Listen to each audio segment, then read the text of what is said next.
होती है, हमारे यहाँ 5.5 फीट की लड़कियां होती हैं सब।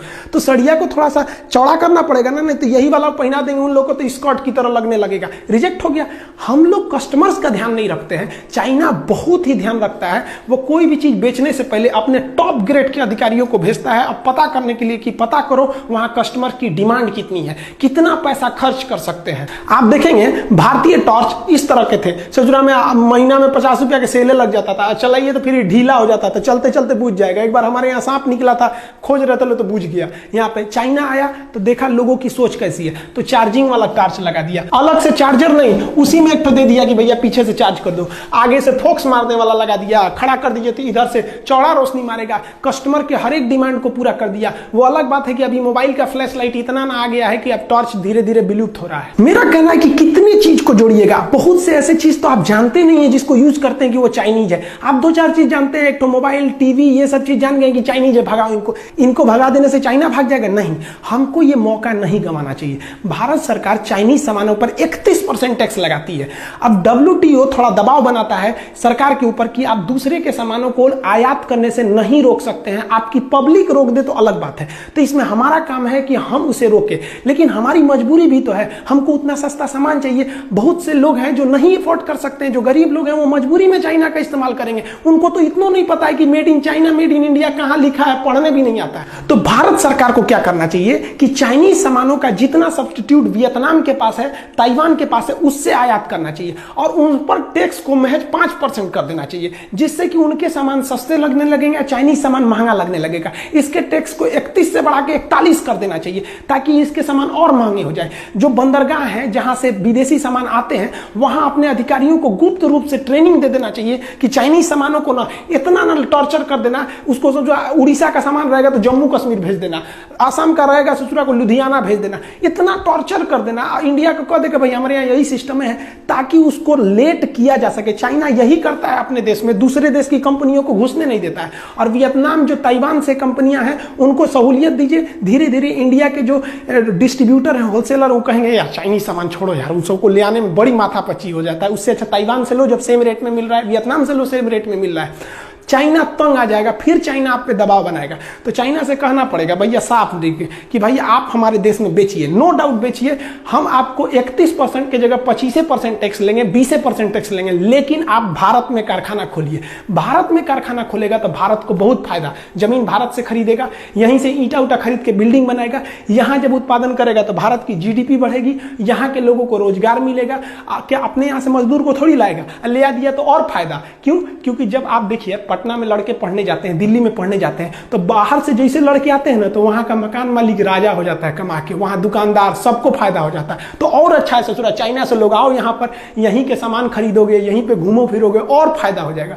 तो रोजगार वो यहीं से देगा, तो हमको और फायदा हो गया कि रोजगार मिल गया। और रोजगार जब मिलेगा तो हिंदुस्तान के लोग काम करने जाएंगे, तो उसकी टेक्नोलॉजी सीख लेंगे। हमारे यहाँ देखते हैं कोई हीरो होंडा की कंपनी में गैरेज में काम कर रहा था, 2 साल काम करके छोड़ा, अपना गैरेज खोल दिया, बहुत अच्छा है। चाइनीज कंपनी में काम किया, 2 साल काम करने के बाद अपना कंपनी खोल दिया। धीरे धीरे ऐसी टेक्नोलॉजी आएगी, चाइना ऐसे ही चुरा के लाया अमेरिका से। इससे भारत के युवाओं में एक स्किल डेवलपमेंट होगा, और ये भारत की सबसे बड़ी कमी है। मान के चलिए कि किसी लड़के को वेल्डिंग सीखना है तो ITI में जाएगा, नहीं तो किसी वेल्डर के पीछे हेल्पर बनेगा। कोई ऐसी संस्था है जो केवल डेडिकेटेड हो वेल्डिंग सिखाने के लिए कि हाँ भैया आइए 1 महीना में हम आपको सिखा देंगे, आपको वेल्डिंग का सर्टिफिकेट देंगे? नहीं, उसके लिए 75 गो नियम कानून है। चाइना में ऐसा नहीं है, आपको जिस चीज का स्पेशलिस्ट बनना है आप वहां जाइए। लेकिन भारत में अगर आपको स्पेशलिस्ट बनना है तो या तो कॉलेज में जाइए, अगर अनपढ़ है, मजदूर टाइप के हैं, तो किसी के पीछे हेल्पर लगिए 2 साल तक, अब धीरे धीरे सीखिए। लेकिन चाइना ने क्या किया, एकदम स्किल्ड कर दिया। किसी को पेंटिंग सीखना है, उसका एक तो कॉलेज है भैया, इसमें आइए 1 महीना में पेंटिंग सिखा के भेज देगा, सर्टिफिकेट केवल पेंटिंग का। हमारे यहाँ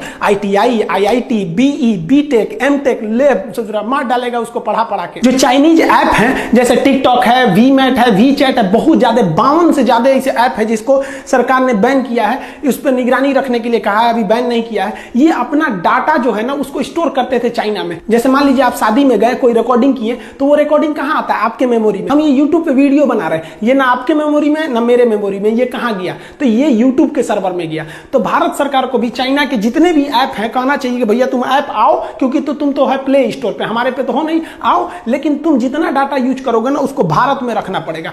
अब वो भारत में रखेगा तो उससे भारत में भी रोजगार बढ़ेगा और हमारे डाटा भी लीक नहीं हो सकते हैं। और धीरे धीरे उसको दबाव बना के धीरे धीरे पब्लिक ही छोड़ सकती है, क्योंकि WTO के नियम के हिसाब से गवर्नमेंट किसी पे जबरदस्ती बैन नहीं लगाएगी। चाइना के सामानों को बाइकआउट नहीं कराना है, उन ससुरों को मंगाना है और यहीं बनवाना है। ऐसा दबाव बनाना है कि अगर नहीं बनाएगा यहाँ पे ना, डायरेक्ट मंगाएगा ससुरा पे 40% टैक्स, और वियतनाम और ताइवान के सामानों को प्रीफर करेंगे, और बनाएगा तो भैया 20% टैक्स। बनाओगे तो तुम हमेशा के लिए मरोगे, आप भेजोगे तो डिस्टर्ब होकर मरोगे। मतलब चाइना ना तुमको कह के लेंगे। चाइना में क्या होता है ना, वहां अधिकारी बने हैं, जैसे जिला की जिम्मेदारी DM की होती है ना, चाइना में क्या होता है, हर जिला में ना एक उद्योग वाला अधिकारी होता है। उसकी जिम्मेदारी है कि इस साल तुमको इतनी कंपनियों को यहाँ खुलवा देना है, इतनी कंपनियों को सुधार ला देना है, उसकी जिम्मेदारी है। और हमारे यहाँ किसी भी अधिकारी को कोई जिम्मेदारी नहीं, उसको डर और जरूरत है ही नहीं है। डर और जरूरत का होना जरूरी है। सरकारी नौकरी में हो गया, डर खत्म, नौकरी जाएगा नहीं, जरूरत खत्म, 1 तारीख को तनख्वाह आइए जाएगा। हमारे यहाँ इसे चौपट कर दिया सब, हमारे यहाँ के अधिकारी सबको।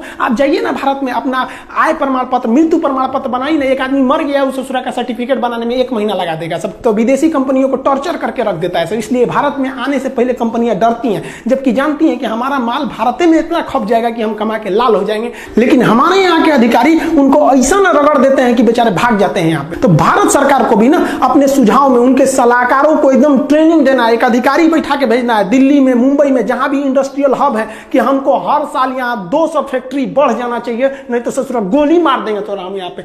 डर बिना प्रीत कहाँ। भारत सरकार के उद्योग मंत्रालय पे एकदम कड़ा डिसीजन लेना चाहिए। लिस्ट बनाइए उन चीजों का जो चाइना ज्यादा प्रोडक्ट करता है, जिसका पब्लिक ज्यादा यूज करती है, और उन सारी चीजों का कारखाना 1 साल के अंदर अंदर खुल जाना चाहिए, ना तो नौकरी से भगा देंगे। हमारे अधिकारी ये सोचना का तोन निकल गया है, इतना कोई मतलब नहीं है, क्या हो रहा है क्या नहीं, सरकारी नौकरी लग गया। देखिए चाइना को इतना टॉर्चर करना है कि उसको फैक्ट्री मजबूरन भारत में खोलना पड़े, और जब भारत में फैक्ट्री खोल देगा ना, तो हम लोग हो जाएंगे मकान मालिक और चाइना हो जाएगा किराएदार। अब कोई भी किराएदार मकान मालिक से ऐठ के नहीं बोलता है, जानता है कि हमारा सब फैक्ट्रियां वहीं पे है, सोचरा रोक देगा तब। कोई भी देश चाइना से ऐठ के क्यों नहीं बोलता है, क्योंकि जानता है सोचरा वहां पे हमारी कंपनी फंसी हुई है। अमेरिका भी शांत रहता है, उसकी करोड़ों करोड़ की कंपनियां का वहां पे इन्वेस्टमेंट है। तो भारत सरकार को इन्वेस्टमेंट लाना चाहिए, इससे FDI भी बढ़ेगी भारत सरकार की। इससे चाइना पर बहुत बड़ा प्रेशर आएगा, क्योंकि उसकी कंपनियां उस पर प्रेशर लगाएंगी, भैया मेरा वहां पे सब फैक्ट्री फंसी हुई है। और हम लोग को यह नहीं कहना पड़ेगा कि बाइकआउट चाइना, बाइकआउट चाइना। भैया भारत में ना बन रहा है, यहाँ पे 1 नंबर का काम हो रहा है। अब यहीं से बना के तुम बगल में बेचो, पाकिस्तान को बेचो, श्रीलंका को बेचो, किसी को भी बेचो, लेकिन हमारे यहाँ मैन्युफैक्चरिंग हब बनाओ।